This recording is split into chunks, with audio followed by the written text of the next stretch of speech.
Welcome back to Mexico News Network's Daily News, broadcasting from El Dorado Royal Spa Resort by Carisma.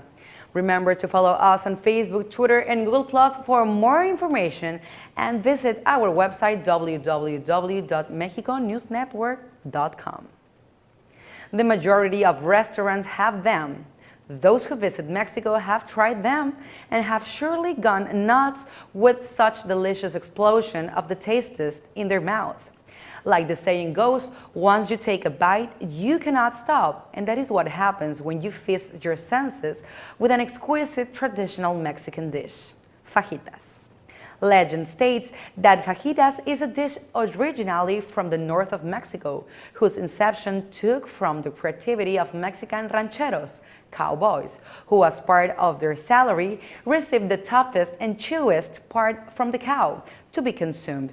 They were practically obliged to use it so it didn't go to waste. Reason why they combined it with salted vegetables and accompanied it, just like tradition dictates, in the north of Mexico, with flour tortillas, and this is how fajitas came to be. According to regional recipe, the beef has to be cut in equal stripes, along with the respective vegetables onion, tomato, green, or red pepper. Afterward, and on a separated dish, the vegetables are salted with olive oil, salt and pepper, and then add the beef. Once this exquisite blend is finished and cooked, you proceed to heat the flour tortillas, grab a dollop of guacamole, and spread it on all. Add the beef and some beans if you have any, and voila! Now you can start enjoying a small taste of the vast and delicious Mexican cuisine. And Mexican cuisine is a focus of research and study for many, even the National Institute of Anthropology and History.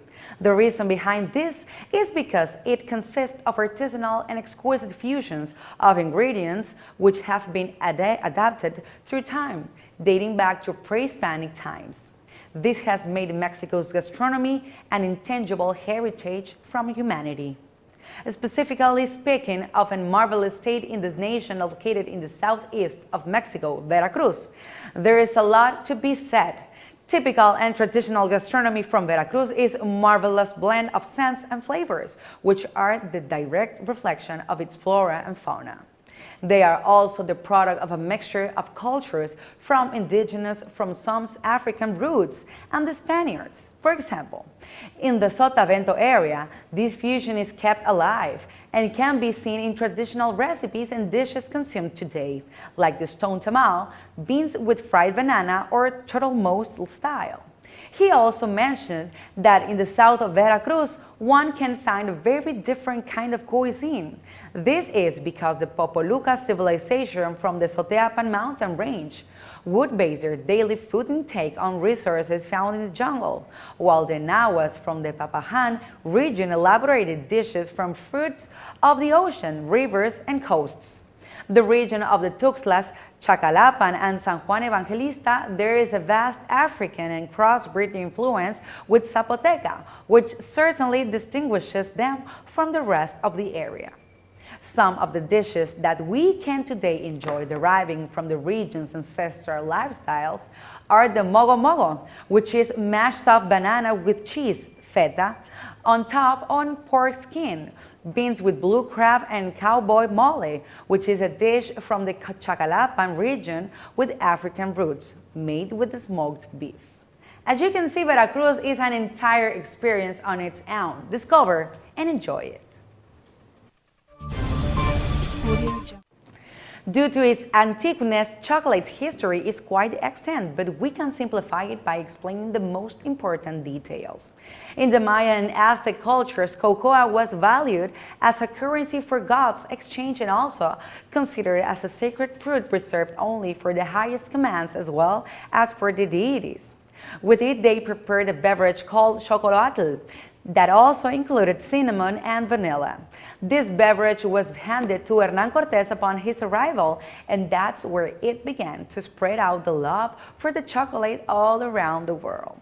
The Spaniards brought back to Europe this valuable fruit that keeps the cocoa beans inside, and when they are dried and roasted, the characteristic chocolate smell is released. After leaving America, cocoa traveled from Spain to Italy, Germany, Austria, Switzerland, France, Belgium, and England, where every one of these countries adopted this marvelous ingredient for their chocolate preparations. Being an expensive ingredient, the cocoa was only consumed by nobles and elevated purchase power. It is up to the beginning of the 20th century that the price of both the cocoa and sugar dropped considerably, opening the door for the opportunity for common people to be able to purchase a chocolate. Chocolate's elaboration process has been perfected thanks to the chocolatiers from all around Europe, with techniques and ingredients that have provided the chocolate with the silkiness we all know and enjoy. They have given the world different varieties, finishes, flavors, and textures of chocolate. Nowadays in Mexico, we have taken up some native ingredients to prepare an amazing selection of chocolates that go from the delicious milk chocolate to combinations that include hibiscus flower, tamarind, coffee, soursop, mezcal, tequila, among others. We have the pleasure to have chocolatiers who make a great number of desserts and chocolates that can be compared to the European chocolates. They have developed creative versions of gourmet dishes or traditional Mexican candies gathered in a small chocolatey bite. Dare to try something different and exclusive of our country. Did you know that one of the most enticing favorite sweet fragrant flavor and aroma is originally from Mexico? Yes, I am talking about vanilla.